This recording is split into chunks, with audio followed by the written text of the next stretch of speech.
Welcome inside Bird Stadium, Seminole fans, for your countdown to kickoff presented by Lowe's. Alongside Ryan Pensy, I'm Scott Kotick. Atlantic Division title on the line. Noles hoping to get to Charlotte. Got to win this game in order to get to that championship game. Well, they do, Scott, and that's been the focus all week, is taking one game at a time. You haven't really heard anybody talk about the ACC championship. You certainly haven't heard anybody talk about the Florida game next week.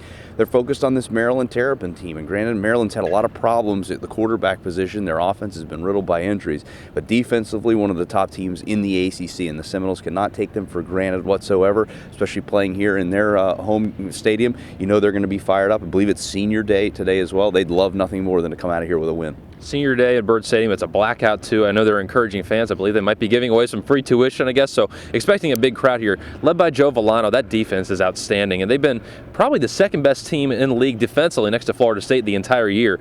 How do the Seminoles not come out flat? Because if you take these guys for granted, that defense can really stop you. Well, I think if you look back, FSU has been questioned about how they've played on the road all season long. And I think E.J. Manuel and this offense would like nothing more than to come out and get a couple of quick strikes and then just jump on top of the Maryland Terrapins. And that's what it's going to take. I don't think that Maryland has the firepower offensively to keep up with FSU, but their defense definitely could keep them in the game if there were some mistakes early.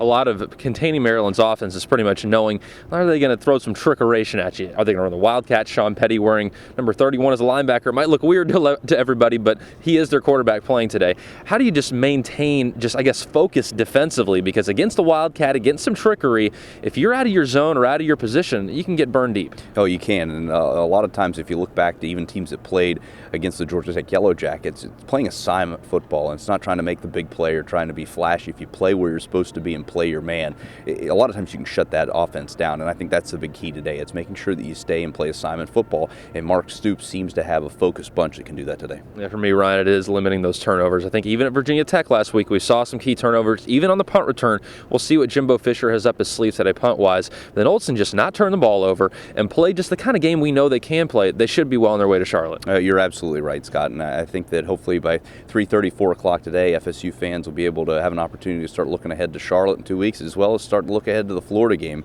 It's different. This is one of those seasons where nobody's been talking about that game at the end of this season, but has the potential to be two teams ranked very highly in the top 10.